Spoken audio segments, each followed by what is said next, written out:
আসসালামু আলাইকুম ম্যাম। আপনার একটা পার্সেল আছে, একটা ফোন অর্ডার ছিল। ফোনটা দিতে আসছি আপনার নামে। আমি তো কোনো মোবাইল অর্ডার করি নাই বা পার্সেল কোনো কিছু অর্ডার দিই নাই, তাহলে কার নামে আছে একটু দেখেন তো। আর আমি তো ফোন অর্ডার করি নাই।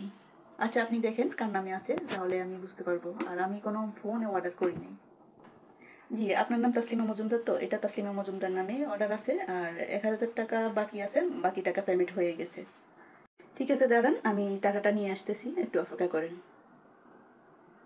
নিন ম্যাম, মোবাইলটা রিসিভ করুন আর টাকাটা পেমেন্ট করে দিন। ঠিক আছে, এখন যেহেতু অর্ডার দিয়ে দিয়েছি, এখন তো নিতে হবে। ঠিক আছে, আপনি মোবাইলটা দিন আর টাকাটা পেমেন্ট নিয়ে নিন। একদিকে ভালো হয়েছে, আমার কোনো ফোন নাই, একদিকে ভালো হলো। দিন, টাকাটা পেমেন্ট করেন। ঠিক আছে ম্যাম, আসি এখন। আল্লাহ হাফেজ। দেখি তো কি ফোন, নতুন মোবাইল ভালোই হলো। একদিকে সমস্যা নেই, যেই অর্ডার করুক, আমার ফোন তো হয়ে গেল, আর কি সমস্যা কি? আয় হায়, আমার 1,000 টাকা শেষ, আমার 1,000 টাকা মাইরে দিল। no, no, no, no.